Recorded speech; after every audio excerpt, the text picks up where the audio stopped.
Avec un autre enseignant, Richard Di Martino, on a eu l'idée de reprendre un petit peu les bases de la bande dessinée moderne. Donc on s'est intéressé à ce qui s'était passé début XXe siècle et on s'est rendu compte, on le savait déjà en vérité, que beaucoup d'auteurs de BD, des premiers auteurs de BD, s'étaient intéressés au sujet du rêve. Par exemple avec Winsor McCay, le créateur de Little Nemo, qui a exploré tout un tas de rêves plus ou moins délirants. Le sujet du rêve et le sujet du cauchemar, en bande dessinée, c'était très souvent traité, c'est quelque chose qui revient très souvent. Le travail qu'on a fait ici, c'est finalement un parallèle entre la genèse de la bande dessinée et la genèse de cette section bande dessinée à Axe Sud, avec tous les étudiants qui sont demandés ce qu'ils allaient pouvoir explorer. Donc il y en a qui sont allés dans des choses très dark, on est dans du cauchemar pur et dur avec de la giclée de sang. Il y en a d'autres à l'opposé, ils sont vraiment dans le rêve, ils sont partis dans l'espace. Alors des choses assez belles, assez planantes comme ça, où on est vraiment dans l'espace intersidéral. J'ai réalisé 2 planches sur le rêve pour l'exposition Noctambule.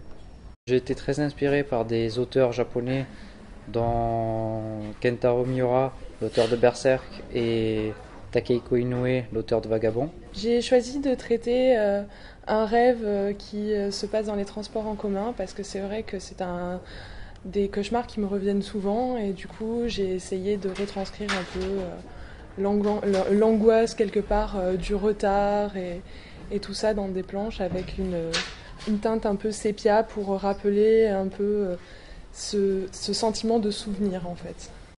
Sous les conseils de mon professeur de couleur Christian Favrel, j'ai décidé de travailler entièrement ces planches de bande dessinée avec du crayon sur des surfaces texturées. Ce qui donne cet effet granulé que j'ai réalisé sur un mur, ou cet effet plutôt strié qui a été fait sur du bois. Je me suis inspirée d'un rêve que je faisais quand j'étais petite, où en fait je nageais très longtemps vers un horizon infini et ça s'arrêtait jamais. Et j'ai voulu rendre ça aussi parce qu'on voit jamais en fait ce qu'il y a derrière lui. Tout est toujours, il n'y a pas de cadre en fait.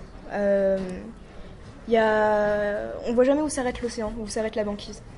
Mais j'ai tendance à quand même à aller vers un style beaucoup plus américain. Donc un style de bande dessinée beaucoup plus réaliste au niveau physiologique. Et un côté beaucoup plus fantastique aussi du côté super-héros, science-fiction et autres. Il faut savoir qu'il y a une autre exposition en même temps avec qui on est partenaire à la BDP, donc la bibliothèque départementale de la Joliette, Gaston Deffer, où il présente une exposition donc de professionnels de la bande dessinée sur le thème du rêve. Et nous, on est une sorte de off, si vous voulez, avec cette exposition donc Noctambule, qui est présentée à l'école, Axe Sud. Et dans cette exposition, l'intérêt, c'est que les gens vont pénétrer à l'intérieur de l'école, donc venir là où les planches ont été faites et pourront croiser les étudiants. Donc il y a un vernissage qui est prévu, qui est le moment privilégié de rencontre. Mais lors d'autres visites, c'est aussi mettre un pas dans l'école, là où les étudiants vivent et produisent.